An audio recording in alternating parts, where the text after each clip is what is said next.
And so it really matters, and we matter. I find it fascinating that a lot of places you'll have a third of people often in the public service who will disagree that the people in charge have a clear vision of where the organisation's going. But in the best, only one person in 20. But that means them knowing who the senior people actually are. That means them getting out there and telling the story. And too often we have managers who are promoted because they were good at counting things, and they go on doing it. And I think that perhaps again is one of the tragedies of the last decade. So if we want some innovation, we could simply learn from the very best in terms of how we manage things. And if we look at that, again, there's the NHS scores, there's the Healthcare Commission scores, the best at the top, the worst at the bottom. Again, this 20-point gap in terms of how my role fits into the bigger picture. A 10-point gap as to whether or not senior managers even care about me. A 16-point gap as to whether I'm able to realise my potential. But really, the big gap, the really big gap, what are we doing here and how does it fit in? And, to tell that story to specialist teams is a key challenge.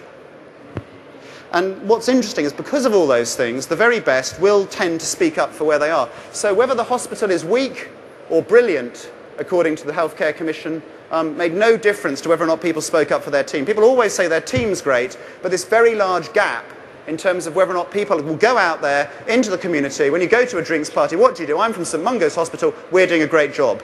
As opposed to, well, I work there and it's absolutely terrible, ridiculous reforms, the management don't know what's going on, and you don't want to come there. But of course, interestingly, right down at the bottom, I do think one of the problems for the service, only a third of people, even in the best, willing to speak up for the NHS, which they've given their life to. I just find that hilarious. If this was the private sector, management would be going absolutely berserk about numbers like that, but perhaps not here. And so I'll leave you with this last slide before we talk about what this might all mean, and that is that getting that stuff right is really, really hard, because when you look at how people in Britain feel about the way the suits are telling them about what's going on at work, this has been the improvement over the last decade. Masses of money on conferences like this. People are not called sir anymore. We have intranets, we have away days, team bonding sessions, professional development. This is the trend on communications.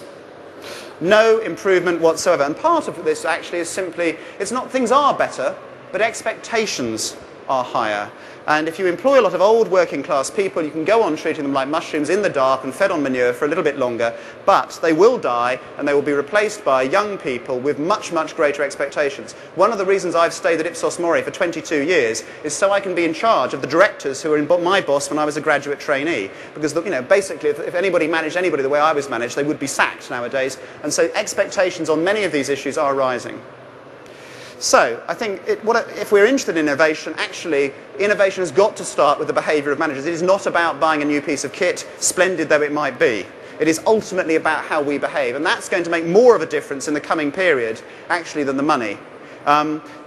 Absolutely clear about what are the things that are going to make managers focus on patient experience. At the moment, it's much further down their list of priorities than many targets or the budgetary issues, and that may be fine, but we need to align that much more and the behaviours, because those are the things that we can show you make a difference. In terms of staff, is it clinical targets? Is it patient experience? Is it both? But we perhaps need a little bit more attention to that, because simple, small changes can make a huge difference to patient experience, and they don't have to clash with or undermine clinical targets, and in fact will often help. But I think really the key thing in all of this is it is about what we do as people. It is not about the money. If I take 10 trusts and give one 5% year-on-year spending rises, another 10% year-on-year spending rises, and I look at the performance of those trusts, the difference will not be about the money, it will be about you. Thank you very much.